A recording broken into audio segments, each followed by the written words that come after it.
guys, welcome back. My name is Erin Sahlstrom, and today we are going to be harvesting our honey. It's September 8th, 2023, and we have a pretty nice day for this, I would say. It's sunny and 80 degrees, around 80 degrees, with a slight breeze, which is almost ideal. We want it very hot, very sunny, and hopefully a little breeze that can help too. Because you want most of your bees outside the hive rather than in your hive. So if it's going to be cloudy or rainy or anything like that, you definitely do not want to be harvesting your honey, because the bees will all be in their hive and you'll have a lot more trouble getting them out. Alright, so I've split this video into 3 categories, sections. And section 1 will be giving you the rundown of our tools and equipment that we use for the robbing of the honey. Section 2 will be the actual robbing of the honey, and section 3 will be extracting the honey from the frames. So stay tuned. Alrighty, so what we got for our tools are really simple, honestly. We got some, I don't know, crowbars, whatever you want to call them, to actually break the hives open. These are really necessary. We also have our smoker. Works really well, and we've found out that jean is the best material to burn because it burns for a long time and it's very smoky. So we got that on hand. I got my bee suit because I personally don't like getting stung, and I'm not as brave as some people. And then this is something that you pretty much, I would say, always need to use for actually moving the bees down. We have our honey bandit, which you will spray on to this surface, which is a fabric material, just on I don't know, it's about the same size as a bee lid, like the top.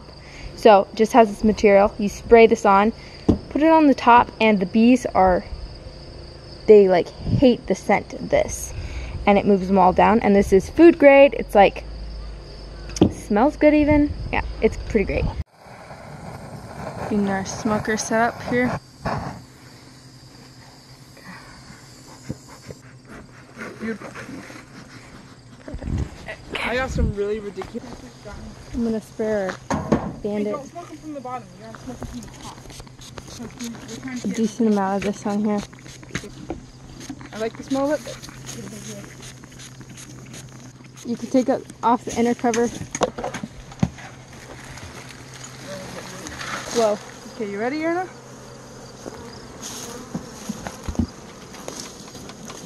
You just set this right on top of there, and you just let them be. We got our honey bandit on there. Hopefully they're going to be moving down pretty quickly. Hopefully the crack the air flow.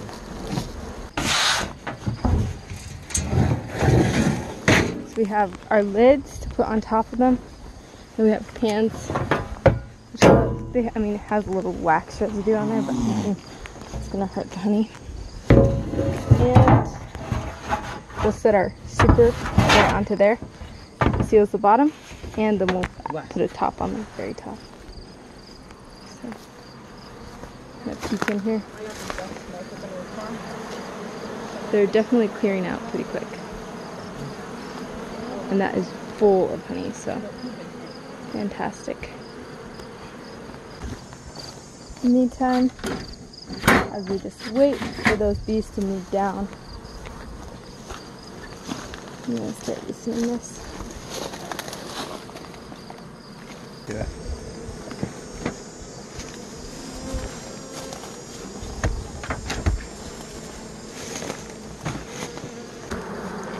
Are you gonna take it off?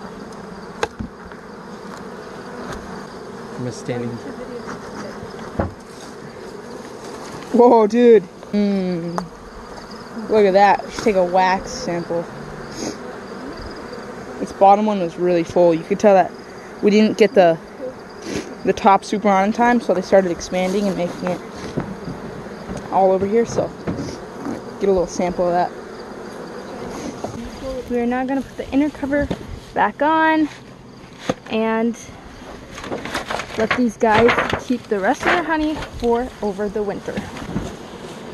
Gently trying to squish any of these down, and the lid. I think these guys should winter over pretty well because they have great colony, very strong colony. So, and that's how you rob a hive of their honey. Pretty easy, pretty simple. There's a drone. Pretty cool.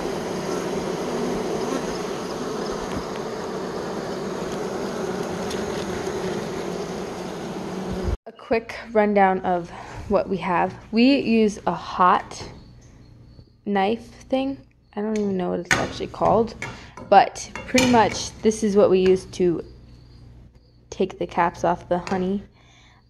It's just like a hot knife pretty much, and it's made out of copper, so it does get a little bit like burnt on there, as you can see. Then we have a couple of pans, for one pan to cut the caps off, and then sometimes I'll have an extra pan to put more frames in that I've already cut the caps off of. And then we got one box that we like to put all the wax in the top and allow it to drain, so there's honey that goes into the bottom of this, and then the wax in the top. We have our double strainer for the actual honey, which this has like a looser mesh and then a super fine mesh, so you get very pure strained out honey, which is really nice. And then a couple of buckets and lids, so you're gonna want to have those on hand. This is what we use to spin our honey out. It's pretty small. It works really well. We also have like a big one that's like electric, but we kind of have resorted to this because it's just like simpler, easier. I don't know. If we were gonna do a whole lot more honey, then we'd probably use the bigger one, but for what we do, for the amount we do, this works really well. And here we have our honey, and so we'll begin the process. All right, so allowing our hot knife to get warm, get hot here, and then we are going to begin cutting the caps off, and it's quite the process. It'll be fun. But we have our bucket for our wax to go in, a strainer. We're just gonna press this up just like that, and steady pressure.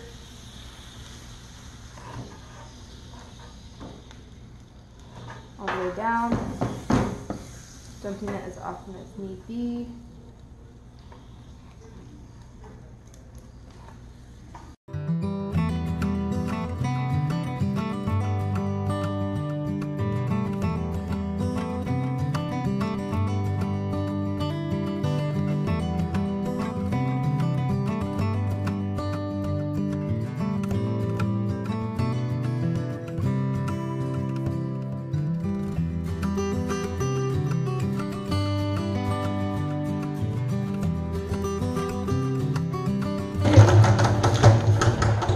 Spin it.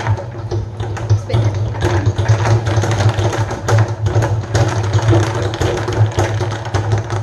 Okay, so for reference, that's the side that hasn't been spun out.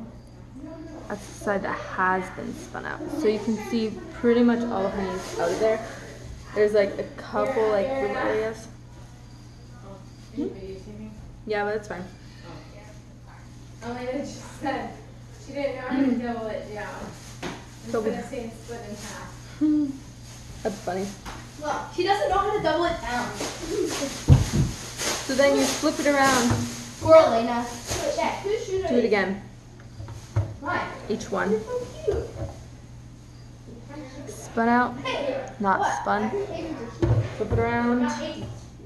Okay, so then you continue to spin it.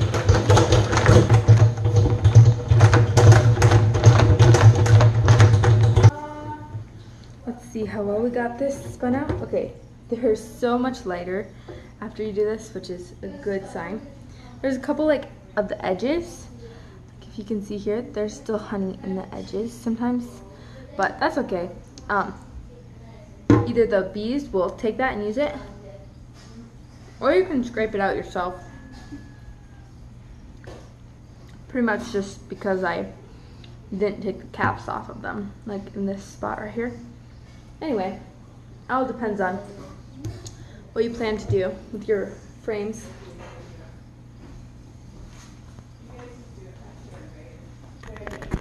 You just take the frames, put them back into your super. Here's what it looks like inside. You can see the honey is kind of running down the edges, and you can see there's wax in there, but that'll all come out when we strain it. So that'll be really nice. And yeah, so we'll continue this process. This has got to be one of my favorite parts, is opening up this.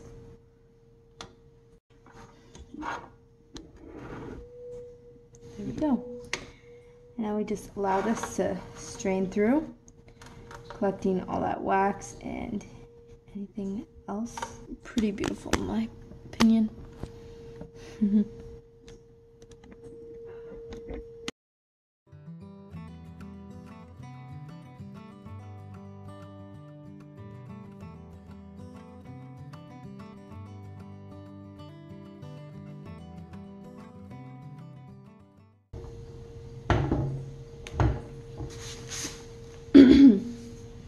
We'll close this up.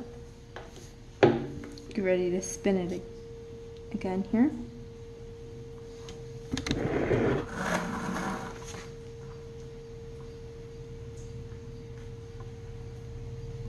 We are just about pretty much done with the honey harvest. The last process was to strain it through double strainer, and here we have the finished product. What you see, the white, is air bubbles trapped in there. But I'm pretty happy with how the honey harvest went this year. And I mean, that's just 2 supers here. We got a 5-gallon bucket. So I'll put a lid on this and it'll be good to go. It should store for quite some time. We like to reheat it and then put it into jars. It'll naturally crystallize since it's completely pure and there's nothing added to it, nothing like that. It's not like heated or anything.